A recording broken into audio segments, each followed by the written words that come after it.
Shalom, peuple de Dieu, je bénis le Seigneur, notre Père, de son amour ainsi que de sa grâce.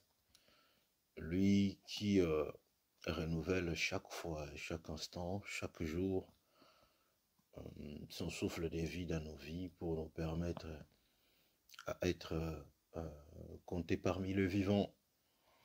Donc, c'est un plaisir pour moi de me présenter encore devant vous, de vous parler une pensée de la part de Dieu.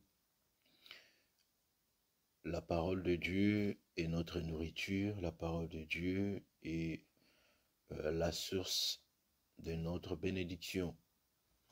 Nous pouvons que nous accrocher à elle parce que notre vie dépend de Dieu. Parce que la Bible nous dit, un peuple d'Israël dans leur détresse, pendant qu'ils étaient dans la souffrance, pendant qu'ils étaient dans l'angoisse, pendant qu'ils étaient dans les inquiétudes, le Seigneur a trouvé bon de leur envoyer sa parole. Et comme la Bible nous mentionne, la Bible nous dit, et cette parole est venue nous guérir. La guérison que nous attendons tant est liée à la parole du Seigneur. Parce que Dieu a tout mis dans sa parole. Toutes nos questions, toutes nos demandes et toutes nos réponses, ça se trouve dans la parole du Seigneur. C'est pour cela que j'invite les enfants de Dieu à prendre le temps de se nourrir de la parole de Dieu. Tout ce que nous pouvons entendre dans la bouche des uns comme des autres, la référence, c'est la parole de Dieu. L'homme peut dire, l'homme peut te promettre, l'homme aussi peut utiliser des paroles de connaissance ou des paroles de sagesse, mais la vraie et le véritable pensée de Dieu exprimée pour les humains, pour nous, ce n'est que la parole de l'Éternel. C'est pour cela, ce matin, je voulais quand même partager avec nous, peuple de Dieu, un message, une pensée que nous allons partager tout au long du temps que le Seigneur a voulu que nous puissions bénéficier de sa pensée. Aujourd'hui, nous allons parler sur un homme dans la Bible, un homme qui sa vie a changé, un homme qui a préféré tout abandonner et suivre le Seigneur. Aujourd'hui, bien-aimés dans le Seigneur, nous allons partager sur un homme qu'on appelle Zachée. Je pense que ce texte, nous avons déjà eu le temps, soit de méditer, nous avons peut-être eu le temps d'être prêcher par cela, nous avons eu le temps, peut-être les hommes de Dieu ou des servantes de Dieu nous ont déjà enseigné sur cette histoire. Donc notre message d'aujourd'hui tourne tout autour de cet homme Zachée.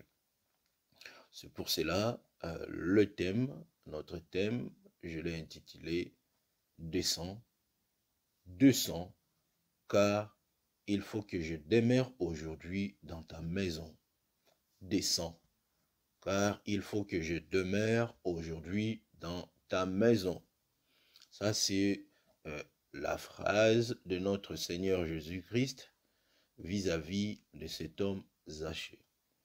Parce que le thème, nous l'avons tiré sur la phrase, sur l'expression de notre Seigneur qui a dit à Zachée, « Hâte-toi », qui veut dire « descends », ou quelque chose de descends, j'ai besoin de demeurer dans ta maison.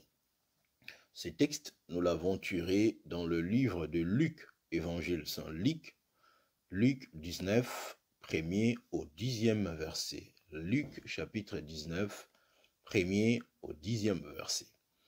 C'est ce texte qui va nous permettre à parler l'histoire de cet homme avec notre Seigneur Jésus-Christ. Je vais faire la lecture au nom de notre Seigneur Jésus-Christ. La Bible dit, Jésus étant entré dans Jéricho, traversé la ville, et voici un homme riche appelé Zachée, chef des publicains, cherchait à voir qui était Jésus, mais il ne pouvait y parvenir à cause de la foule, car il était de petite taille.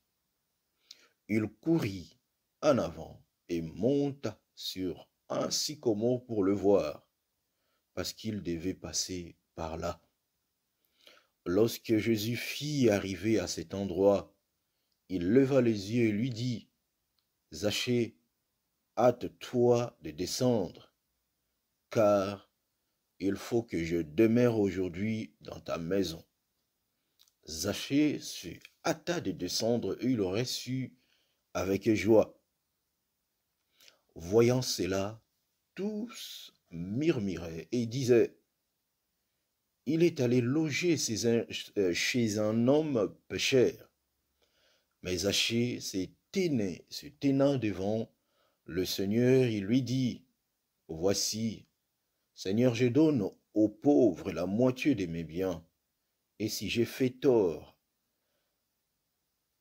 de quelque chose à quelqu'un, je lui rendrai le quadruple. » Jésus lui dit, « Le salut est entré aujourd'hui dans cette maison, parce que celui-ci est aussi un fils d'Abraham. Car le Fils de l'homme est venu chercher et sauver ceux qui étaient perdus. » Chers bien-aimés dans le Seigneur, cette histoire va nous aider à développer notre pensée et cette histoire va nous aider parce que la parole de Dieu nous enseigne, la parole de Dieu nous corrige, la parole de Dieu nous fortifie et que la parole de Dieu nous apporte la réponse à nos problèmes. Cette histoire nous parle de Jésus et le frère Zachée. Un jour, notre Seigneur voulait tout simplement faire un tour dans la ville de Jéricho. Personne n'en a parlé à Zachée, mais la nouvelle a été répandue dans toute la ville. Et pour cet homme, il a dit, « Je trouvais bon et je vais saisir cette opportunité. » Car, bien-aimé dans le Seigneur, il ne faut pas repousser ce que tu es capable de faire aujourd'hui. Et il ne faut pas aussi prendre de décisions à la légère. Et aussi, il ne faut pas prendre des décisions dans la bouche ou par la bouche, mais plutôt prendre des décisions qui viennent du cœur. Parce que si on prend une décision à la légère, si on prend une décision à la hâte, demain, cette décision peut aussi nous coûter cher. Je vais tout simplement conseiller aux enfants de Dieu, à une personne qui va suivre cette intervention, cette prédication. On ne fait pas quelque chose parce que les autres t'ont obligé de le faire. Tu ne peux pas prendre la décision parce que les gens te poussent à le prendre. Mais prends la décision quand c'est le moment et prends une décision réfléchie. Analysa toutes les conséquences et essaye d'y avancer. Cet homme Zachée a pris une décision. Et sa décision, c'était de saisir l'opportunité. Parce que nous ne savons pas ce qui peut arriver demain. Il ne faut pas repousser. Et il ne faut pas dire aussi, bon, je l'ai temps, il faut que j'en profite. Bien-aimé dans le Seigneur, il y a beaucoup de personnes qui ont repoussé le temps de Dieu en disant que demain, ils peuvent aussi,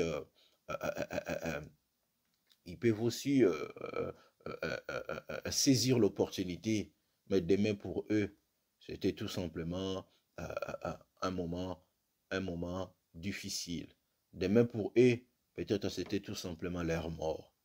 C'est pour cela que je dis, bien-aimé, à travers ces textes, avant que nous puissions développer, je vais essayer d'expliquer la pensée du texte de notre bien-aimé le docteur Luc, en disant que Christ, sur cette ville de Jéricho, a fait quelque chose qui a permis au bien-aimé Zachée que sa vie change. On ne peut que rencontrer notre Seigneur Jésus-Christ et que notre vie prend une autre dimension. Toutes personnes qui ont eu l'opportunité de croiser notre Seigneur dans leur chemin et que leur vie n'a pas changé, c'est que cette rencontre n'était pas selon la volonté de Dieu, ou cette rencontre, c'était tout simplement une formalité. Lorsque Zachée a entendu parler, et lui-même est parti chercher voir qui était Jésus. Je pense qu'il a entendu les gens parler de Jésus, les gens parler des miracles du Seigneur, mais lui-même a pris la décision de voir qui était cet homme. Il y a beaucoup de chrétiens aujourd'hui, ils viennent à l'église tout simplement pour voir qui est ce messager. Qui est cette servante de Dieu? C'est beau bien, bien-aimé dans le Seigneur, mais lorsque nous venons à l'église, nous venons tout simplement pour voir qui est cet homme, Jésus, qui est notre Seigneur Jésus. Parce que c'est lui qui opère le miracle, c'est celui qui agit à travers des hommes. Aucun homme peut dire aujourd'hui le miracle qui se manifeste dans sa vie, la puissance surnaturelle des dieux qui s'opère dans sa vie vient de sa propre force, vient tout simplement de sa capacité. Tout ce que nous faisons vient de Dieu. Tout ce que nous agissons vient de la recommandation du Seigneur. Cet homme Zachée a dit non, il faut que moi, je puisse voir cet homme qu'on attend parler, cet homme que presque une grande partie de la vie du pays d'Israël parle de lui. C'est un homme qui opère, c'est un homme qui guérit, c'est un homme qui parle bien.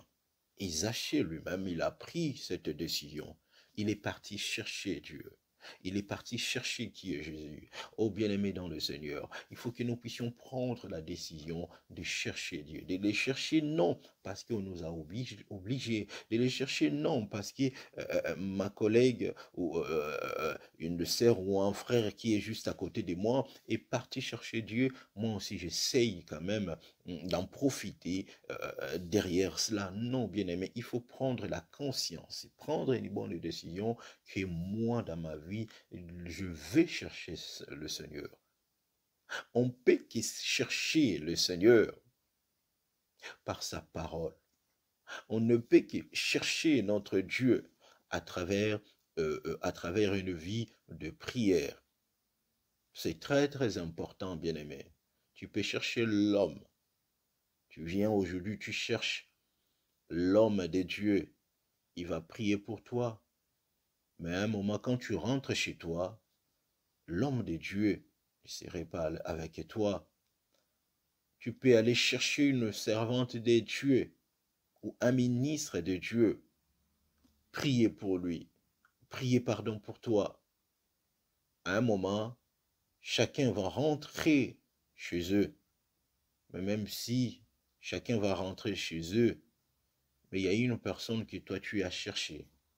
Et lui reste toujours permanente dans nos vies. Ce n'est que Seigneur Jésus-Christ. Les gens peuvent venir nous visiter, ce qui n'est pas mauvais. Ils peuvent venir prier dans nos familles, dans nos maisons, ce qui n'est pas mauvais. Mais arrivé un moment, après la prière, ils vont partir, bien-aimés. Ils vont partir, tu vas te retrouver seul. Ils vont partir, tu vas te retrouver dans cette atmosphère.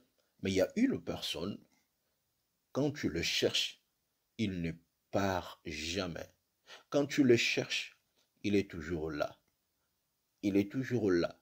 Parce qu'il nous a dit, il ne peut pas nous abandonner. Il ne peut pas nous quitter. Il est toujours là.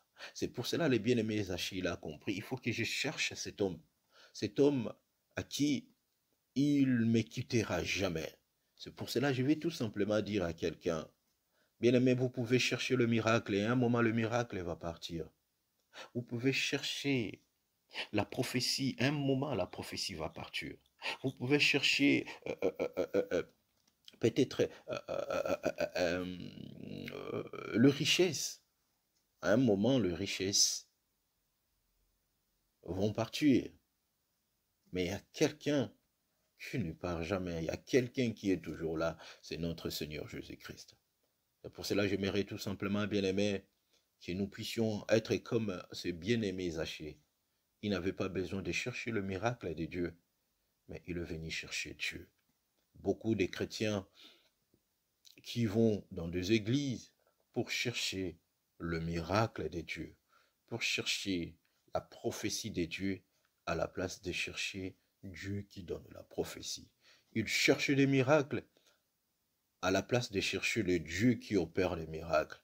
Ils cherchent le mariage à la place de chercher le Dieu qui donne le mariage. Ils cherchent la guérison à la place de chercher le Dieu qui guérit.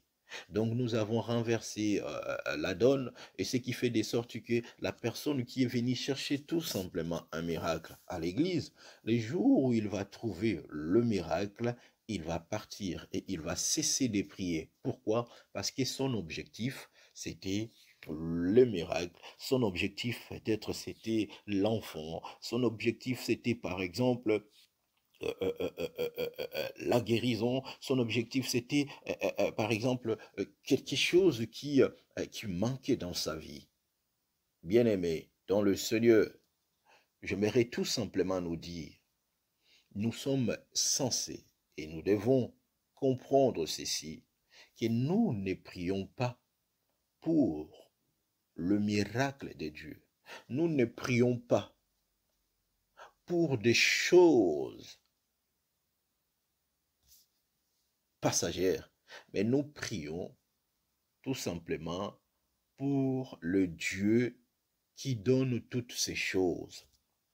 Nous prions l'Éternel des armées, c'est lui, lorsqu'il arrive dans nos vies, il change tout de nous, il modifie notre parcours, il nous donne une nouvelle vie.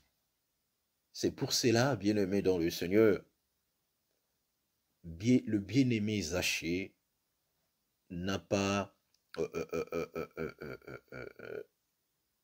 ne pas venir chercher le miracle de Dieu, mais il est venu voir qui est Jésus, observer qui est Jésus. Donc pour lui, c'était une décision,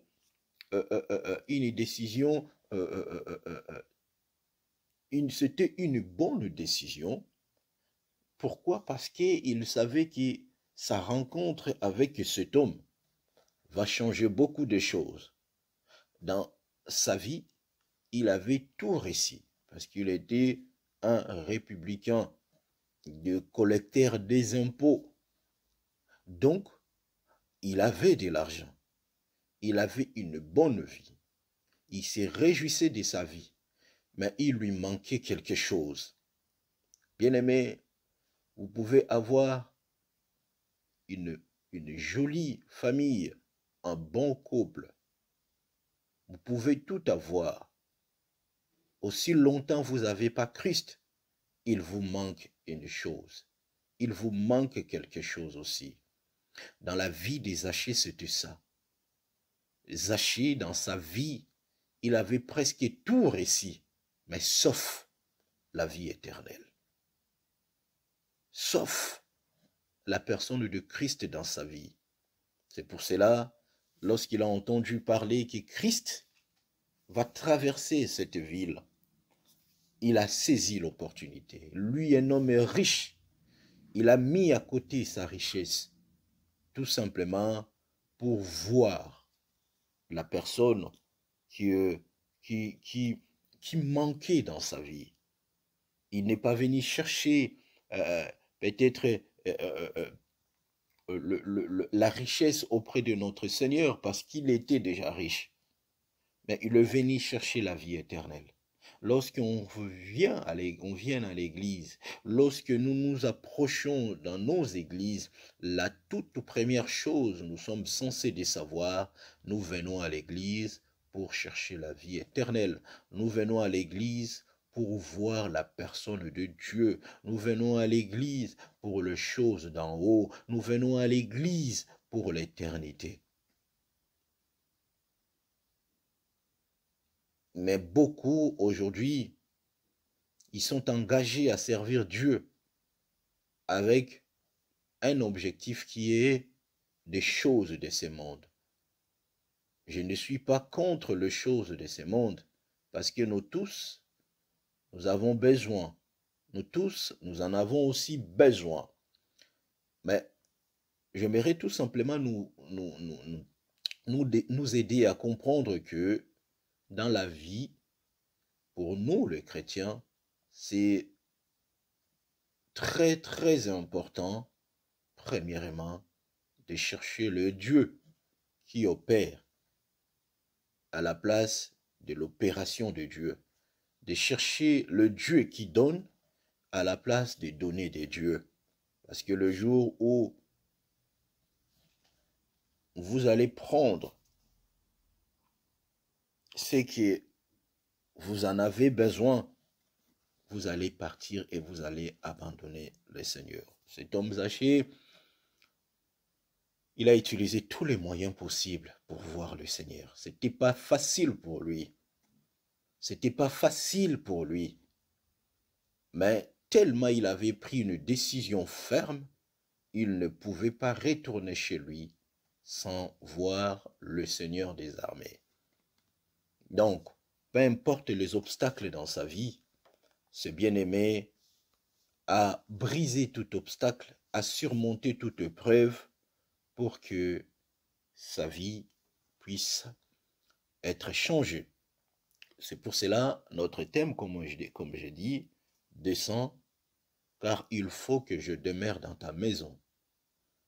Et lorsque Dieu nous dit de descendre, parce qu'il nous a trouvés hauts, la seule personne qui est censée d'être haut, plus haut, ce n'est que lui-même est Dieu. Tout enfant de Dieu, tout serviteur de Dieu, tout ministre de Dieu est censé de descendre et Christ soit monté. Lorsque vous constatez un enfant de Dieu, un serviteur de Dieu, monte beaucoup plus haut, cela veut dire que Christ est rabaissé dans sa vie.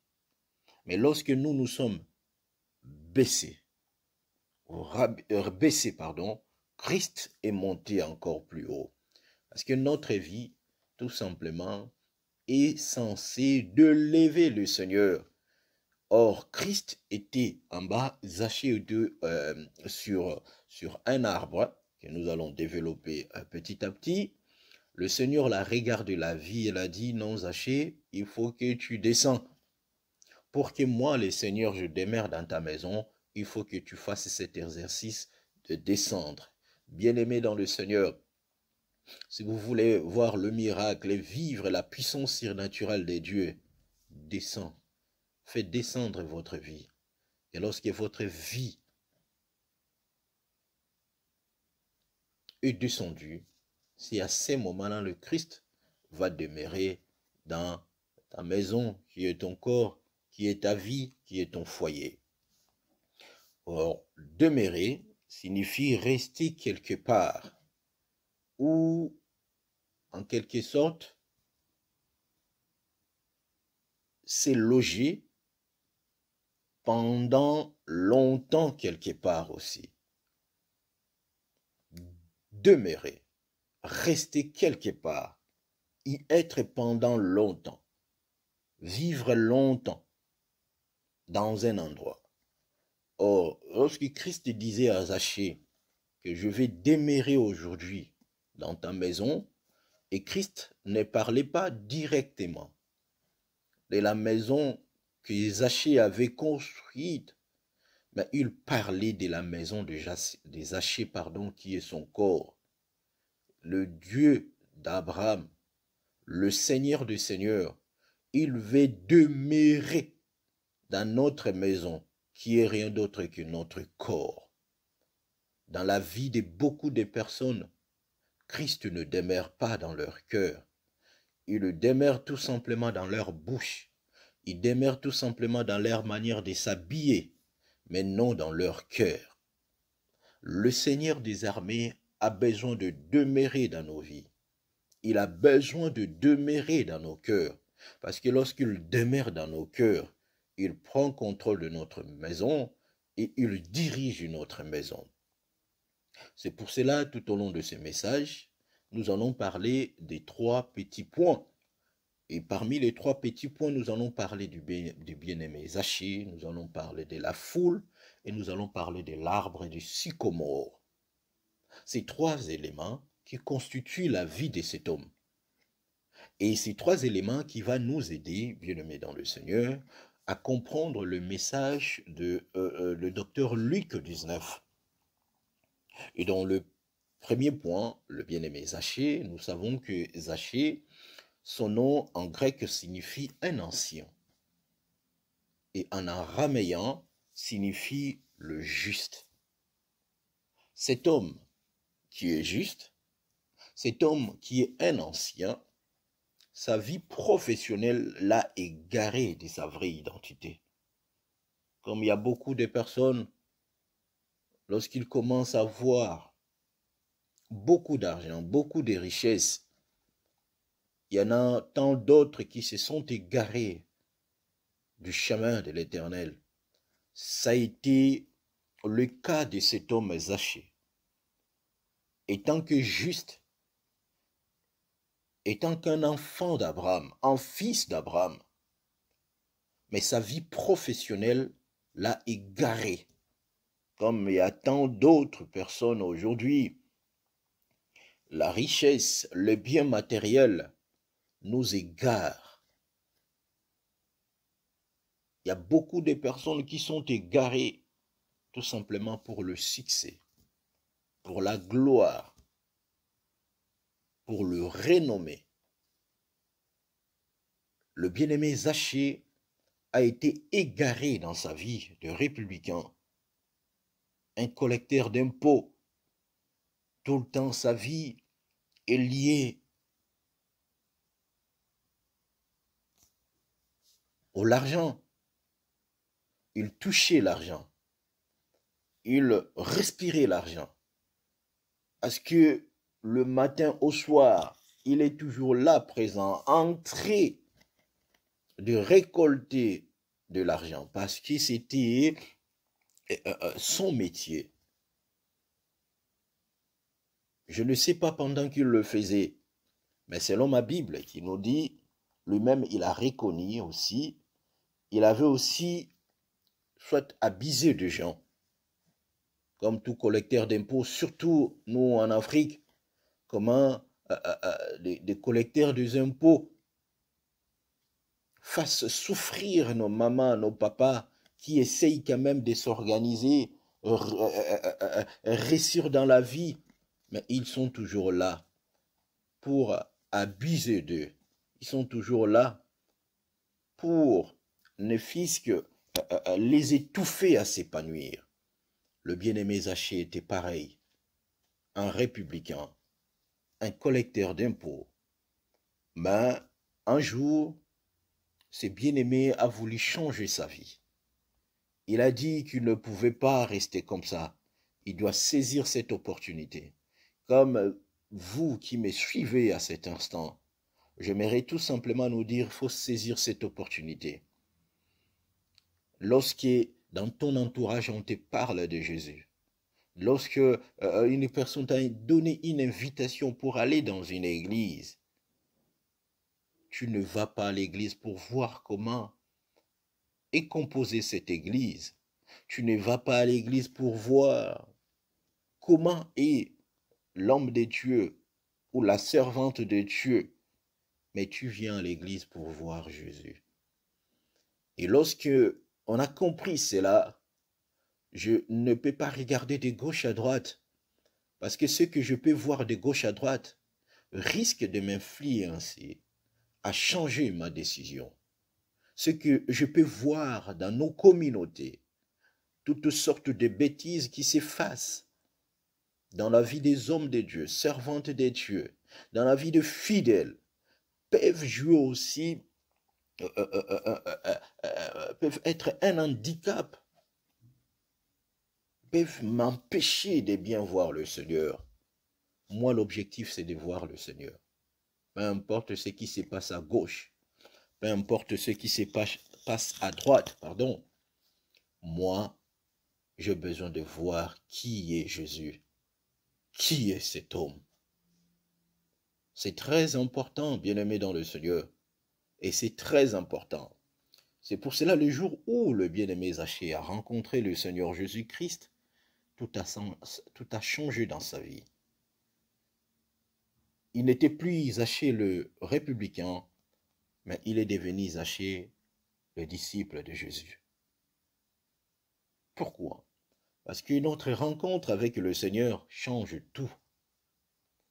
Aucune personne aujourd'hui dans ce monde peut dire qu'il a rencontré le Seigneur et que sa vie n'a pas changé, et que sa vie n'a pas pris une nouvelle dimension, et que sa vie n'a pas pris une nouvelle version. Parce que Christ, lorsqu'il vient dans nos vies, il fait de nous une nouvelle version. La version selon Christ, la version selon Dieu. Et cet homme Zachée, il avait un défaut. Le défaut de cet homme, c'était sa taille. Il n'était pas grand, il n'était pas costaud, il n'était pas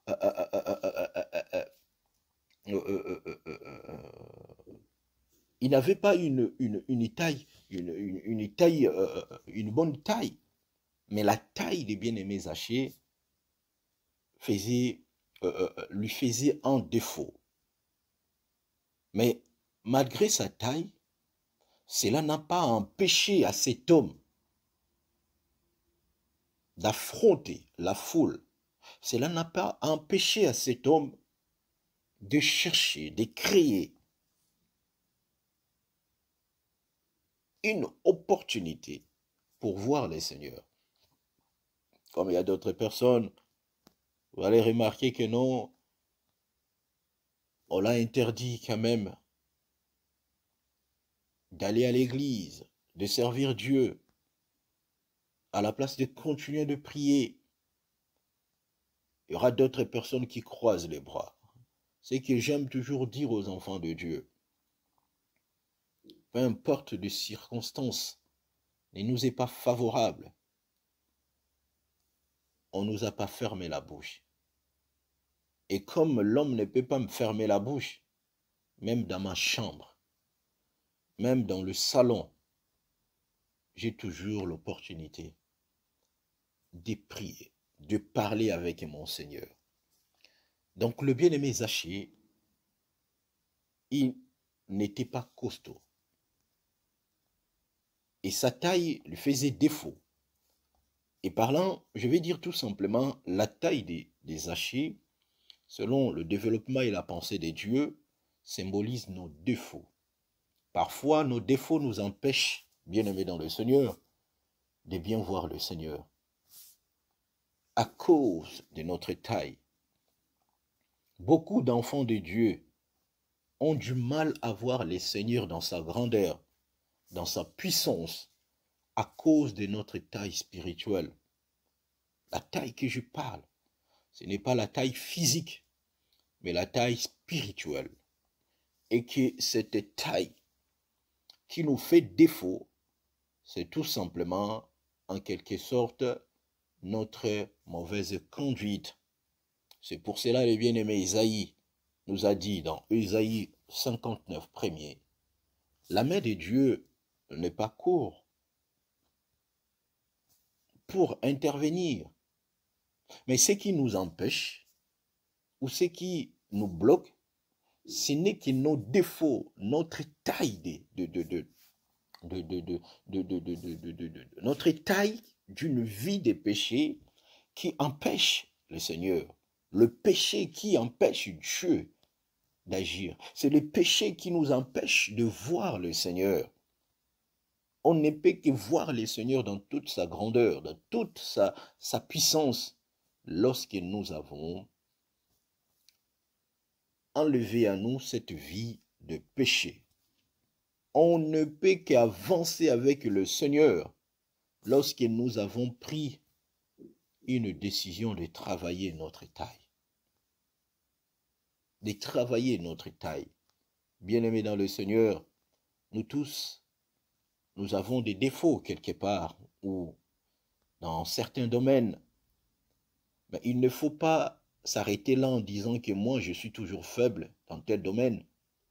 Moi je suis toujours faible, les gens ils savent que je suis faible. Non, bien-aimés.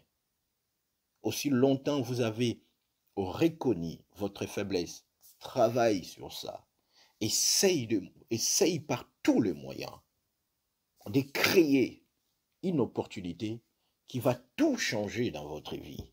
Si le bien-aimé Zachée s'est contenté toujours de sa taille, il ne pouvait pas vivre le Seigneur et il ne pouvait pas recevoir la vie dans sa maison. Et bien-aimé dans le Seigneur,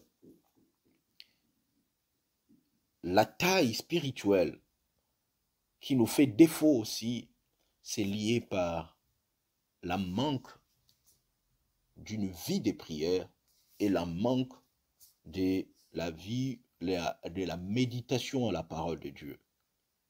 À force de ne pas méditer, à force de négliger la méditation de la parole de Dieu, à force de négliger votre vie de prière, vous ne faites pas taille devant l'ennemi. Le diable, lorsqu'il nous voit, il dit que malgré tout, ils vont à l'église. Ils ne font pas la taille devant moi.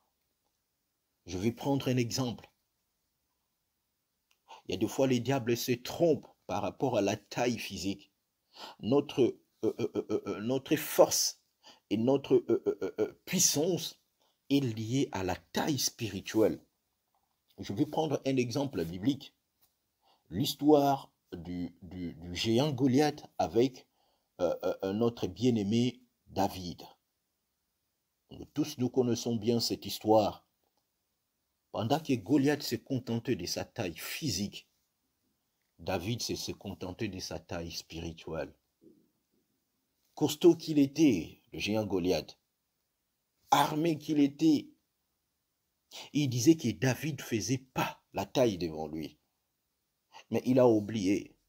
David, il a déjà rencontré le Seigneur. Toute personne qui rencontre le Seigneur, même si sur le plan physique, il est court, même si sur le plan physique, il est faible, mais Dieu change sa faiblesse à une force. Dieu change sa petite taille à une grande taille parce que notre Dieu est le plus costaud, il est plus grand. La taille de notre Seigneur Jésus-Christ est incomparable. On dit toujours, il est grand, il est infini. Sa taille, c'est comme ça. On ne peut pas comparer la taille de notre Seigneur Jésus-Christ. Et face à cet homme Goliath, il commençait à sous-estimer la taille spirituelle de David. Mais à la fin des comptes, nous connaissons bien cette histoire. La petite taille physique de David a détruit la vie de cet homme Goliath. Pour nous dire ceci, bien-aimés dans le Seigneur, peu importe la taille physique que nous pouvons avoir, cela ne soit pas un handicap pour nous de voir le Seigneur. Nous devons se donner, nous devons avancer, nous devons tout faire pour permettre à l'ennemi de voir que nous avons une grande taille. Pour permettre à l'ennemi de comprendre que nous avons un Dieu qui est au-dessus de tout. La taille des Zachée. Physiquement, elle représente nos défauts, nos imperfections. Parfois, notre taille fait défaut et notre taille empêche à d'autres personnes de voir la grandeur de Dieu. Parce que les gens, ils se disent toujours, mais regarde, elle prie, mais sa vie, regarde, elle prie, il a fait ceci ou elle a fait cela, elle prie, mais sa conduite ne reflète pas la personne de Jésus. Toutes tous nos défauts, pardon, bien-aimés, empêchent le Seigneur d'agir dans nos vies, empêchent le Seigneur d'intervenir et de faire éclater sa grandeur dans nos vies. Parce que, quelque part, le défaut, nos imperfections nous handicapent. Nos imperfections réduisent notre efficacité, réduisent notre marche avec le Seigneur. La taille des Zachée. Physiquement, sa taille était courte, il était de petite taille. Pendant que des personnes de grande taille avaient la facilité de voir Dieu.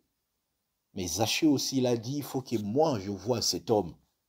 Malgré ma petite taille, mais je dois élever mon niveau. Bien-aimé, malgré ta connaissance, le peu de connaissances que tu as, parce que nous tous nous connaissons à partie, élève ton niveau pour voir Dieu.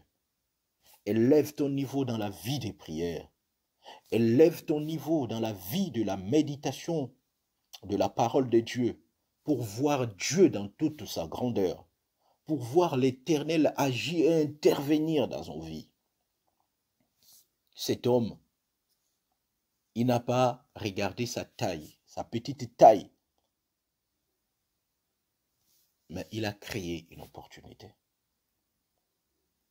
Première chose, le premier point, nous parlons ce qui est des Zachée. Zachée, c'est un juste, malgré sa vie professionnelle là, égaré, mais il a saisi l'opportunité. Il n'a pas regardé sa taille. Il y a beaucoup de personnes aujourd'hui qui prient, mais ils regardent toujours leur taille. Moi, je prie le Seigneur, mais ma petite taille qui est la maladie qui m'empêche d'aller voir Dieu dans toute sa grandeur. Je vais dire à quelqu'un bien-aimé, la maladie ne t'empêche pas de voir le Seigneur. Des circonstances compliquées, difficiles, ne t'empêchent pas de voir le Seigneur. Mais toi, continue toujours à avancer. Continue toujours à avancer afin que le Seigneur te dise comme il a dit à Zachée, descends. Descends, j'ai besoin de demeurer dans ta maison. Et le deuxième point, c'est la foule. La foule pour Zachée représente des obstacles. Lui, il avait envie de voir Dieu, mais il se retrouve devant lui des géants, des personnes de grande taille.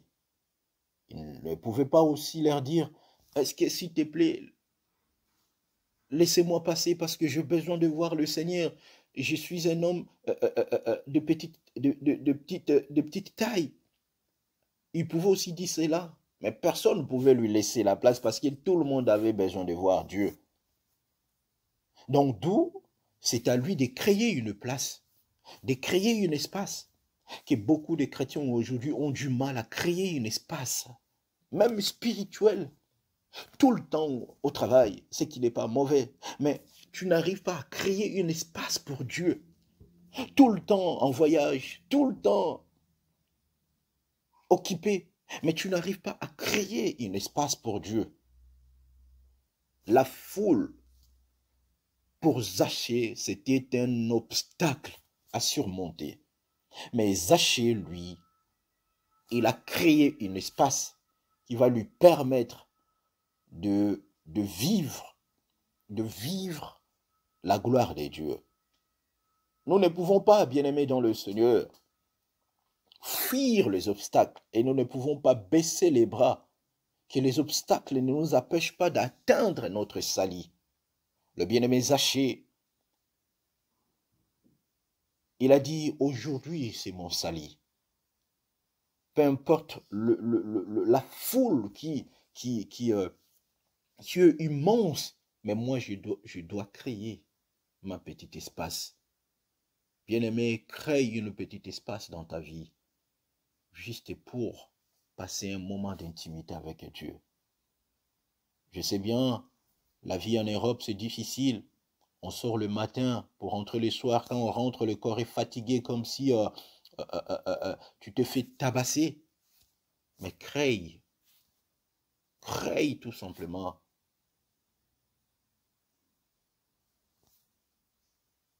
un espace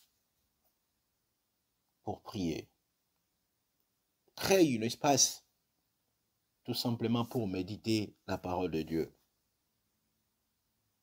Il ne faut pas avoir peur des obstacles. Par contre, il faut se mesurer devant eux. C'est pour cela un adage nous dit, l'homme se mesure devant l'obstacle. On ne peut que se mesurer. On ne peut que se rendre compte de quoi je suis capable face aux problèmes, face aux difficultés. C'est à ce moment-là, on se dit que je suis capable. Je suis capable aussi. La foule, pour le bien-aimé Zachée, c'était un grand obstacle. Et pour nous, aujourd'hui, la foule peut symboliser la famille. Il y a beaucoup de personnes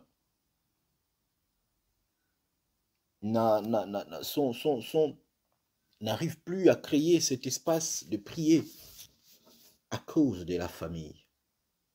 La foule peut être la famille, et dans la famille, ça peut être ton mari qui t'empêche de bien voir le Seigneur. Il peut être ta femme qui t'empêche à prier correctement Dieu. Ça peut être aussi tes enfants ou nos enfants qui nous empêchent parfois à voir le Seigneur dans toute sa grandeur. Pendant que tu veux prier, il y a des cris partout, il y a des disputes, parce que le mari ne veut pas, parce que la femme ne veut pas, parce que les enfants essayent quand même de pourrir l'atmosphère de la maison. Bien-aimé, ça c'est un obstacle. Il faut le surmonter. Ça ne sert à rien de se dire, bon ouais, comme l'atmosphère de la maison n'est pas bonne, j'arrête de servir Dieu. Non, bien-aimé, la famille ne t'empêche pas de voir le Seigneur. Ton mari ne t'empêche pas de voir Dieu. Ta femme ne t'empêche pas de voir Dieu. Tes enfants ne vous empêchent pas de voir Dieu, de servir Dieu. La foule peut être représentée encore, je dis, la famille. Elle peut aussi représenter l'entourage. Car il y en a beaucoup de personnes qui n'avancent plus à cause de l'entourage. Ils ont le talent de Dieu. Ils ont cette capacité de prier, de servir Dieu. Mais à chaque fois qu'ils ont pris la décision de voir Dieu, l'entourage les étouffe, l'entourage les empêche. Il y a beaucoup de personnes qui n'évoluent plus dans l'œuvre de Dieu à cause de l'entourage. Dans l'entourage, nous avons des amis. Il y a beaucoup de personnes que leur vie n'avance plus parce que l'entourage a fait de sorte qu'à force qu'il veut prier, il y en a d'autres personnes qui vont utiliser l'évangile des découragements. Ça ne sert à rien, viens, on va sortir. Ça ne sert à rien. Regarde, depuis que tu as commencé à prier, qu'est-ce qui a changé? Qu'est-ce qui a changé? Pendant que tu pries, regarde, tu continues toujours à être malade. Ça ne sert à rien. Et tellement la personne est faible, sa taille n'est pas costaud spirituellement, et il va rester là. vivre selon l'entourage et non vivre selon la volonté de Dieu. La foule peut être ton entourage. Combien de personnes aujourd'hui sont devenues des voleurs, mais ils n'étaient pas des voleurs. Combien de personnes aujourd'hui se sont détournées du droit chemin à cause de l'entourage. Bien-aimés, nous devons savoir que l'entourage, si tu n'es pas fort, l'entourage peut aussi jouer une forte influence dans votre vie pour vous désorienter de la volonté du Seigneur. La foule peut représenter aussi ton enfantillage. Il y en a beaucoup de personnes qui prient le Seigneur, qui ont le don de Dieu, qui ont cette capacité à servir Dieu. Mais ils continuent toujours à être des enfants. Nous savons qu'un enfant dépend toujours de ses parents. Un enfant, sa vie est liée à ses parents. L'enfantillage, car il y a beaucoup de jeunes qui ont goûté à la grâce de Dieu, n'arrivent pas à se débarrasser de leur jeunesse. Ah, je suis toujours jeune. À un moment, il faut que je fasse comme des jeunes. Je suis toujours jeune. À un moment, il faut que je me comporte comme des jeunes. Mais ils oublient qu'ils ont goûté à la grâce de Dieu. Ils ont goûté au don de Dieu. Et cette jeunesse peut devenir un grand obstacle dans votre vie. À chaque fois que vous voulez avancer, à chaque fois que vous voulez réussir, mettre du sérieux, prendre de bonnes décisions dans votre vie, c'est la jeunesse, c'est l'enfantillage qui va surgir dans votre vie et il vous empêche de servir Dieu. Aujourd'hui, nous voyons aussi beaucoup d'hommes de Dieu. Ils sont vieux, mais leur comportement, c'est trop enfantin. Leur réaction, leur mode de vie, c'est trop enfantin. Pourquoi? Parce qu'ils servent Dieu étant dans leur tête des enfants, de bébés spirituels. Nous sommes censés grandir et nous sommes censés élever notre niveau pour que la gloire de notre Seigneur se manifeste et que notre Dieu agit dans nos vies et qu'il intervient.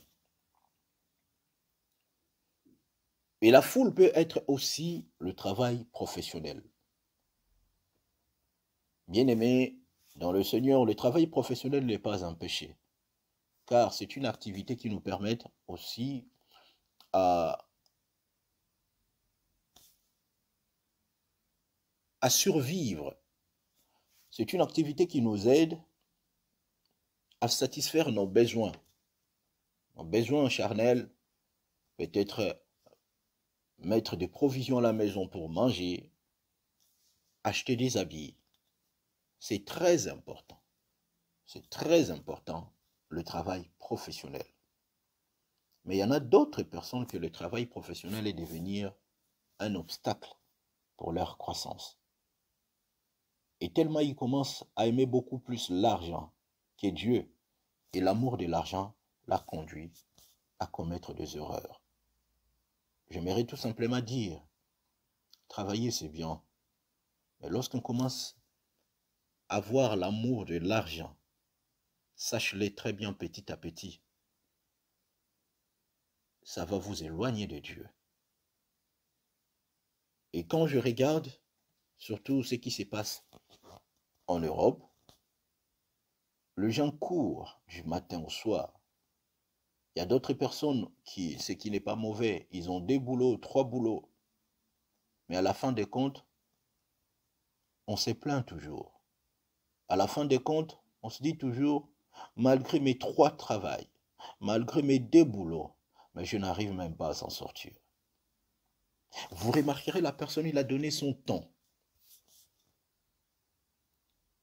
à travailler comme un robot, sans relâche. Mais à la fin des comptes, il pleure.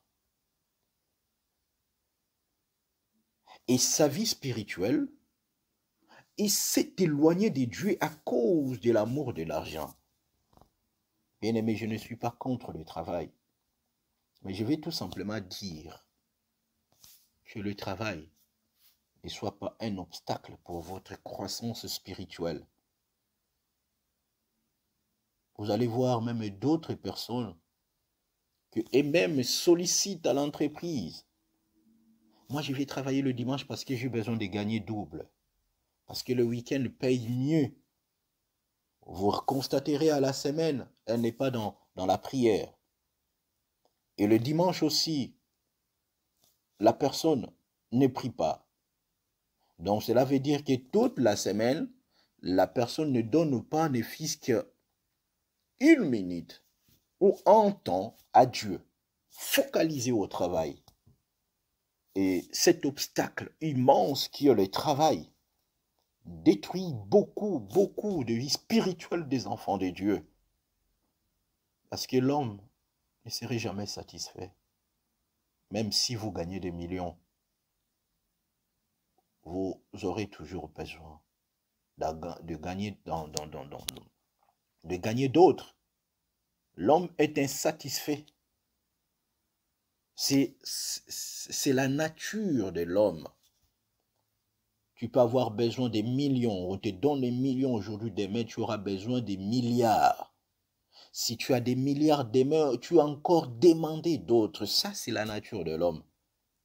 Et lorsque nous comprenons cela, nous serons censés de se contenter de ce que le Seigneur nous donne dans notre travail professionnel. Et de ne pas aussi abîmer nos corps. Parce qu'il y a beaucoup de personnes qui essayent de détruire leur corps à cause de ce travail professionnel. C'est donner passe beaucoup de temps. Je sais, ça peut arriver que la situation familiale est difficile, ça vous y oblige d'aller faire 2 ou 3 boulots. Mais bien aimé dans le Seigneur, vous êtes en train de détruire votre corps. Contentez du peu que le Seigneur vous donne et demande à Dieu, le peu qu'il vous donne vous suffit et le peu que le Seigneur vous donne puisse subvenir aux besoins de la famille. Le travail professionnel. Beaucoup de personnes ont pris le travail, ils ont mis le travail en premier lieu.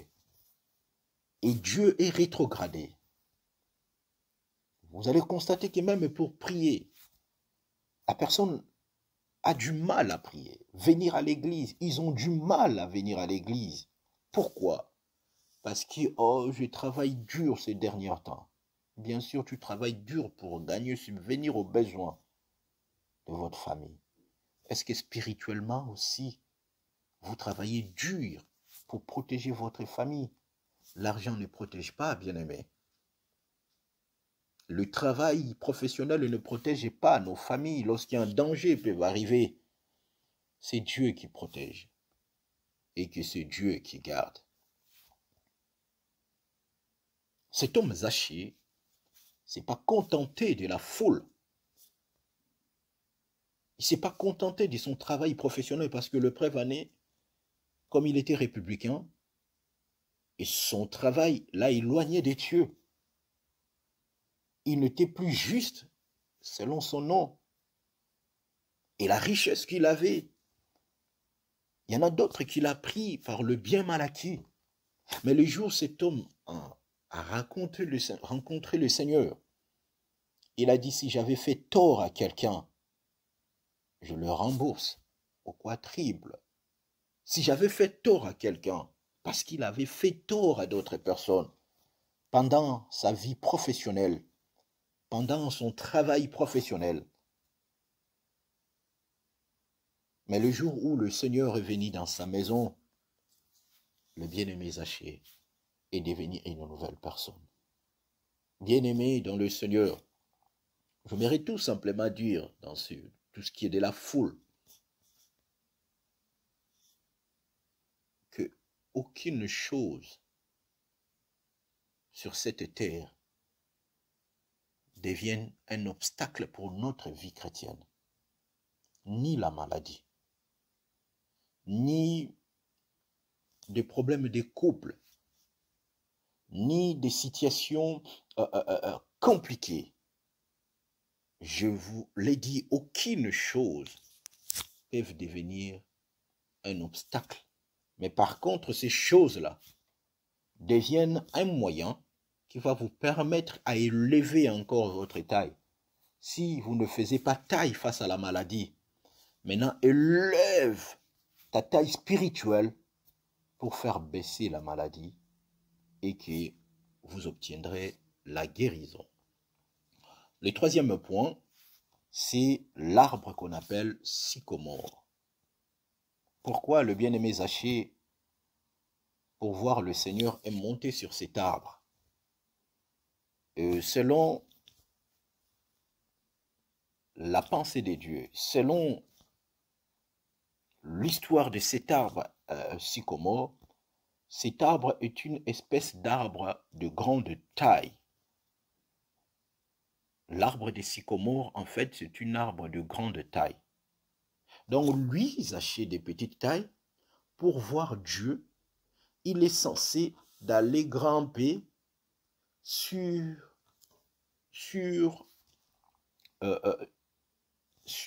l'arbre des sycomores. Et cet arbre est tellement de grande taille, ça a permis à Zachée de bien voir le Seigneur. Et selon la nature de cet arbre a une croissance rapide. Ça, c'est le caractéristique de l'arbre de sycomore.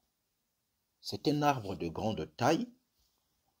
C'est aussi un arbre qui grandit, qui a la croissance rapide. Il grandit rapide.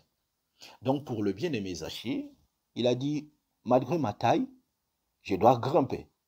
Je ne sais pas si cette idée lui est venue comment, mais il a dit, non, malgré ma taille. Pourquoi je n'arrive même pas à grimper sur le dos des gens pour voir le Seigneur? Mais lui-même, il a dit, il faut que j'essaye de créer quelque chose qui va me permettre à voir Dieu correctement. Il est parti grimper dans cet arbre, l'arbre de sycomore. Spirituellement parlant, pour nous, qu'est-ce que cela signifie? Bien-aimés, le seul arbre qui nous permet de bien voir Dieu, comme cet arbre de sycomore qui a permis à Zachée de bien voir Dieu, ce n'est que la foi. Pour nous, cet arbre de sycomore représente et symbolise la foi. Ce n'est que dans la foi que nous grandissons vite, et ce n'est que dans la foi nous avons cette opportunité de voir Dieu et d'être agréable aux yeux de Dieu. C'est pour cela la Bible nous dit, dans le livre d'Hébreux chapitre 11, verset 6, et la Bible nous dit, « Or, sans la foi, il est impossible de lui être agréable, car il faut que celui qui s'approche de Dieu croit que Dieu existe et qu'il est le rémunérateur de ceux qui le cherchent. » Zachée cherchait Dieu. Zachée en lui-même, il a dit, je crois à cet homme. Il faut que je voie cet homme. Donc, la seule moyen qui peut me permettre à voir cet homme, c'est à travers la foi.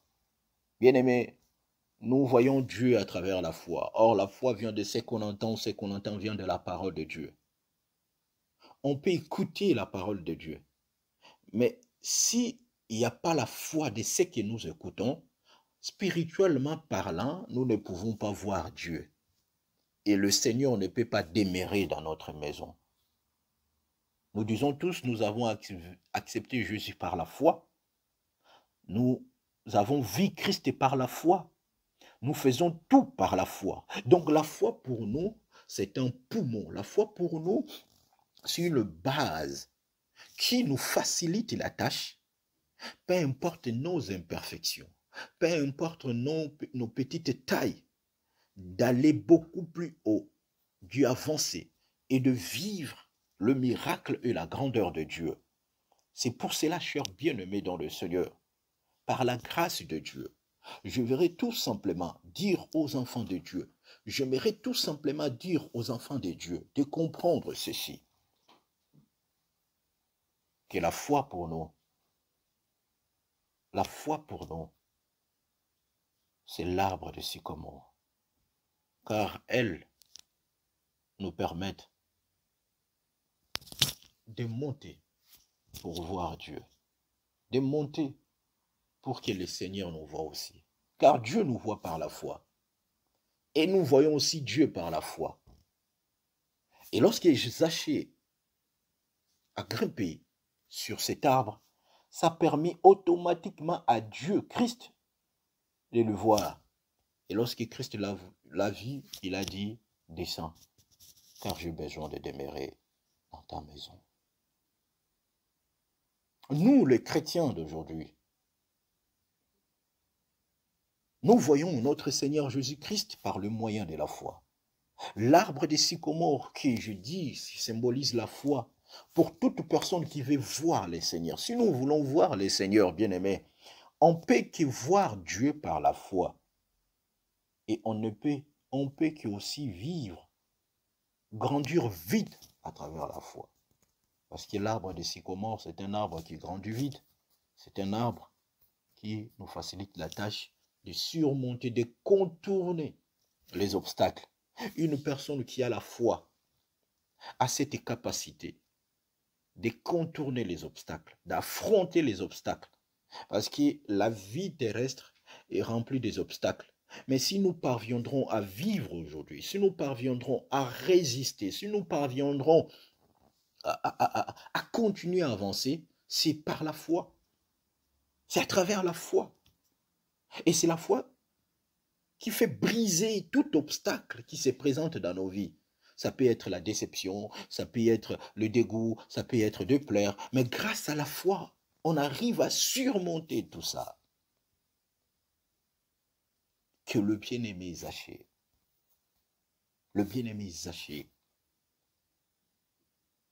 il est monté sur cet arbre. Je vais dire aux chrétiens, il faut monter sur cet arbre, qui n'est pas l'arbre de sycomore, mais cet arbre que j'appelle l'arbre de la foi. Et ça va nous permettre de bien voir Dieu. C'est pour cela la Bible elle nous dit, beaucoup de personnes ont fait de miracles, beaucoup de personnes ils ont vu de miracles. C'est par la foi. C'est pour cela la Bible nous dit, c'est par la foi Abraham a fait ceci. C'est par la foi Noé a fait ceci. C'est par la foi Moïse a fait ceci. C'est par la foi. On comprend que nous, étant qu'enfants de Dieu, nous sommes censés de grimper, de monter sur cet arbre de la foi pour faire de bonnes choses, pour vivre Dieu et pour que le Seigneur nous voie aussi. C'est par la foi. Ce n'est que par la foi, bien-aimés. Et Dieu qui a dit à Zachée, hâte-toi, j'ai besoin de demeurer aujourd'hui dans ta maison. C'est parce que le Seigneur avait quelque chose à manger dans la maison de Zachée. Ce n'est pas la nourriture physique, mais le Seigneur voulait manger rien d'autre que la foi qu'avait Zachée. Parce que Zachée avait la foi, il avait dit, moi j'ai besoin de voir cet homme. J'ai besoin de le voir, peu importe les obstacles, mais il faut que je voie cet homme. Selon la pensée de Dieu, j'ai posé cette question en disant, qu'est-ce que le Seigneur peut manger chez nous? Qu'est-ce que le Seigneur peut manger chez nous? Le Seigneur, nous savons bien qu'il ne mange pas tout ce que nous mangeons, parce que c'est un esprit. Mais selon le livre de Hébreux chapitre 12, verset 11, Hébreux 12, verset 1 à 2. C'est là où nous allons voir un peu qu'est-ce que le Seigneur consomme dans notre vie. Hébreux chapitre 12, verset 1 à 2. La Bible nous dit, nous donc aussi, puisque nous sommes environnés d'une grande nuée de témoins, rejetons tout fardeau et le péché qui nous enveloppe si facilement. Et courons avec regard sur Jésus. Parce que Zachée aussi, il était focalisé, son regard c'était vers Jésus. Le chef et le consommateur de notre foi. qui, en vue de la joie qui lui a été réservée, a souffert à la croix, méprisé l'ignominie, et s'est assise à la droite du trône de Dieu. Ici, c'est les bien-aimés, bien-aimés dans le Seigneur. La parole de Dieu nous dit, nous fait montrer une chose, une pensée de la part de Dieu, en disant, puisque nous sommes environnés d'une grande nuée de témoins, je me posais cette question. Qui sont ces témoins qui nous enveloppent? Et pourquoi la Bible nous dit de rejeter tout fardeau et les péchés qui nous enveloppent facilement? Car il y a d'autres péchés qui nous enveloppent facilement. Ou en quelque sorte, c'est là selon la pensée biblique, qu'il y a d'autres péchés que nous les faisons facilement, simples, comme il y a des fois injurier quelqu'un, comme il y a des fois mentir, comme il y a des fois ce que nous appelons des péchés courants, ce qui nous accompagne tout le temps et qui nous enveloppe si facilement. Mais le bien-aimé, il a dit, selon la parole de Dieu, de rejeter tous ces fardeaux-là. Car nous sommes environnés d'une si grande nuée de témoins. Cela veut dire quoi, bien-aimé? Parce qu'aujourd'hui, nous ne pouvons pas prendre, ou nous ne pouvons pas dire le contraire de ce que nos ancêtres ont vécu. Nous ne pouvons pas dire que non, Dieu, comprends-moi parce que ma situation était si difficile. Non. Pendant que j'ai dit, ah, Seigneur, tu vois, ma situation était difficile, c'est pour cela je n'ai pas pu résister, j'ai tombé. Dieu va présenter un témoin en disant, regarde ce témoin. Par exemple, Job, il a tant souffert, mais il a résisté. Le témoin qui nous enveloppe, tous ces témoins-là, qui nous environnent, ce sont tout simplement des personnes qui ont travaillé avec Dieu et qui ont accompli la mission et qui ont gagné la bataille que l'ennemi a livrée dans leur vie. Et je vais dire ceci. Le Seigneur dans la pensée de Dieu, ou le Seigneur, lorsqu'il arrive dans notre maison, qui est notre cœur, il consomme notre foi. Cela veut dire que nous sommes censés de nourrir notre corps dans la parole de Dieu. Et à chaque fois que Dieu vient, à chaque fois que le Seigneur arrive, il consomme notre foi. Il consomme notre foi. Qui veut dire quoi? Qui veut dire la parole écoutée, la parole enseignée, la parole qui nous a été donnée par Dieu va nourrir notre vie spirituelle et que le Seigneur, lorsqu'il arrive ou lorsque le Seigneur demeure dans nos cœurs, il va se contenter de consommer tout ce que nous mangeons spirituel pour permettre à notre vie de grandir. Nous sommes environnés de si grandes nuées de témoins. Des témoins sont là pour nous dire que, pardon, je m'excuse, pour nous dire que, ah, vas-y, ils sont là pour nous encourager. Pendant que tu pleures, tu attends, tu as un problème d'un enfant, tu es environné par un témoin qui est là, par exemple, Anne qui t'encourage, vas-y, avance, moi aussi j'étais comme toi, regarde ce que Dieu a fait. Pendant que tu es dans les difficultés, les problèmes difficiles, les choses n'avancent pas. Il y a toujours un témoin quelque part là-bas qui va te dire, oh non, bien-aimé, mon frère, ma sœur, continue, avance, car Dieu va te récompenser. C'est cette pensée de Hébreux chapitre 12, verset 1er à 2. Puisque nous sommes environnés d'une grande nuée de témoins, car Abraham est notre témoin aussi. Car les prophètes sont ce sont aussi nos témoins. car le prophète, le sacrificateur, toutes les personnes bibliques sont nos témoins. Ils sont là tout simplement pour nous encourager, parce que nous sommes environnés d'eux. Lorsque nous lisons la Bible, nous lisons des passages qui Abraham, le passage qui parle de la vie d'Abraham. Nous lisons des passages qui parlent de la vie de Jésus, des prophètes et tant d'autres. Pour dire quoi? Notre vie chrétienne est environnée tout simplement d'une si grande nuée de témoins. Et ces témoins, ce sont des personnages bibliques. Et leur vécu. Nous ne pouvons pas dire que ce que je suis en train de vivre est nouveau sur cette terre. Non, il y a d'autres personnes qui l'ont vécu. Il y a d'autres personnes aussi dans la Bible qui ont traversé des moments difficiles comme nous. Il y a d'autres personnes aussi dans la Bible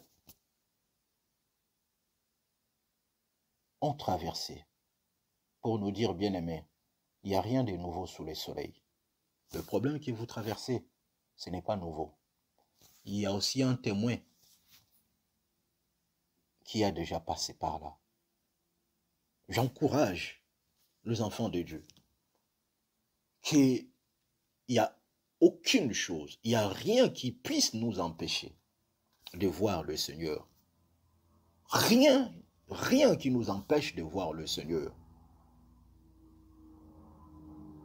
Hâte-toi de descendre, car je vais demeurer dans ta maison. Il y a d'autres personnes qui sont élevées spirituellement et ils ignorent que Dieu, c'est Dieu qui les a donnés, c'est Dieu qui les a permis. Descends. J'aimerais tout simplement dire à quelqu'un, même si le Seigneur vous a élevé, mais il faut descendre spirituel. Même si le Seigneur vous a donné, descendre spirituel pour permettre à Dieu de demeurer. Car le Seigneur ne demeure pas dans la maison des orgueilleux. Le fait de rester toujours haut spirituellement, cela fait de vous et cela fait de nous des personnes orgueilleuses. Dieu ne demeure jamais dans le cœur des orgueilleux. C'est pour cela que la Bible dit qu'il résiste aux orgueilleux. Il fait grâce aux humbles. C'est pour cela, bien-aimé dans le Seigneur. Le Seigneur voulait que le bien-aimé Zachée descende. Parce qu'il avait une vie, une bonne vie. Une personne respectueuse. Donc c'est l'honneur et la gloire qu'avait Zachée. Le Seigneur, dans sa préscience, il voulait que sa vie descende. Sa vie descende. Bien-aimé, Dieu peut t'utiliser. Tu peux avoir un don spirituel, que Dieu opère beaucoup de miracles. Il faut descendre. Tu peux avoir un don de vision. Il ne faut pas monter très haut, sinon vous risquerez de tomber. Descendre. Vous pouvez avoir ces dons-là, des biens précieux, un enseignant, un bon enseignant. Il faut descendre. Parce que Dieu a besoin de demeurer. Dieu demeure dans la maison de personnes humbles. Le bien-aimé Zachée pouvait dire aussi, mais Seigneur, moi mon objectif c'était juste de te voir, mais pas que tu viennes dans ma maison.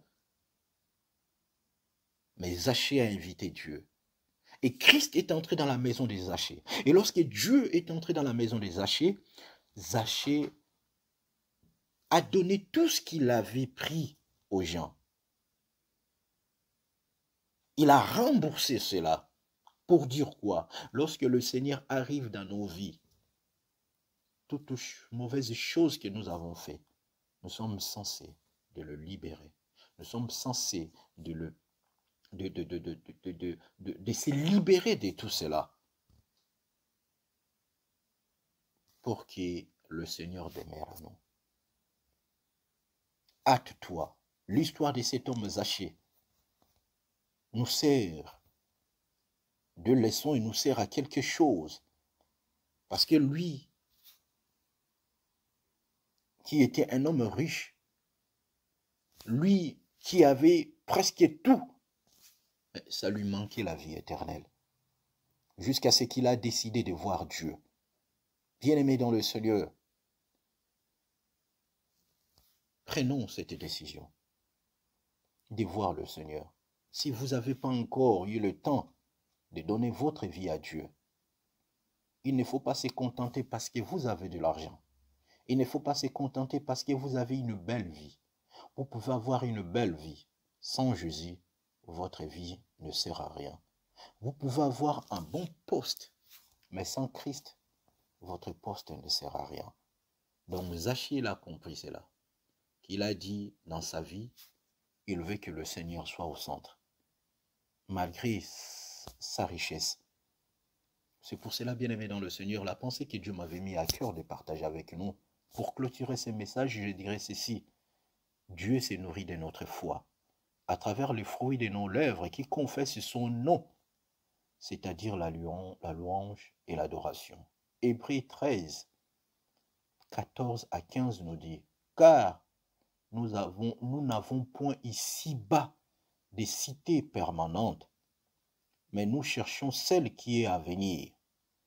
Par lui, offrons sans cesse à Dieu un sacrifice de louange, c'est-à-dire le fruit de l'œuvre qui confesse son nom. Nous n'avons point d'ici-bas de cité permanente, même si nous avons construit des immeubles, de maisons, ce n'est pas permanent. Ça va passer. De préférable, il faut chercher ce qui est à venir. Ce qui est à venir, c'est l'éternité. Zaché, il a construit sa vie parce qu'il était riche, mais il a cherché ce qui est à venir. C'est Christ qui est notre avenir. C'est Christ qui est notre avenir. Bien-aimés dans le Seigneur, je bénis Dieu, lui qui nous a permis de partager cette pensée pour nous permettre à comprendre que le Seigneur a besoin de demeurer dans nos maisons. Le Seigneur a besoin d'habiter longtemps dans nos maisons. Pour que le Seigneur habite dans nos maisons, il faut faire sortir tout ce que nous avons eu dans de mauvaises conditions, de mauvaises choses. Il faut le faire sortir et laisser notre cœur pur, et cela permettra à Dieu d'agir dans nos vies. C'était tout simplement cette pensée de la part de Dieu, et que le Seigneur puisse nous aider et que le Seigneur puisse nous faire grâce afin que nous puissions être comme des Zachée, chercher, créer des opportunités pour voir Dieu, de ne pas dire parce qu'aujourd'hui, si nous regardons ces pandémies, comment pendant cette maladie, ce virus, combien de personnes ont surmonté cette épreuve pour chercher Dieu. Aujourd'hui, la situation s'est améliorée un peu. Il y a d'autres personnes qui ont encore rejeté le Seigneur. Mais je vous conseille, et je nous conseille, bien-aimés dans le Seigneur, de continuer. Chercher Dieu. Zachier, pardon, il avait besoin de voir Dieu, non de voir des disciples. Parce qu'il y a des fois aujourd'hui, vous nous voyez parce que nous ne sommes rien d'autre que disciples. Que votre vie ne soit pas liée à nous en tant que disciples de Christ, mais voir le Maître. Parce que celui qui voit le Maître a plus les opportunités que celui qui a vu les disciples. Que le Seigneur bénisse sa parole et que le Seigneur nous bénisse. Si Christ ne revient pas, nous allons nous retrouver encore prochainement. Que Dieu vous bénisse, vous qui suivez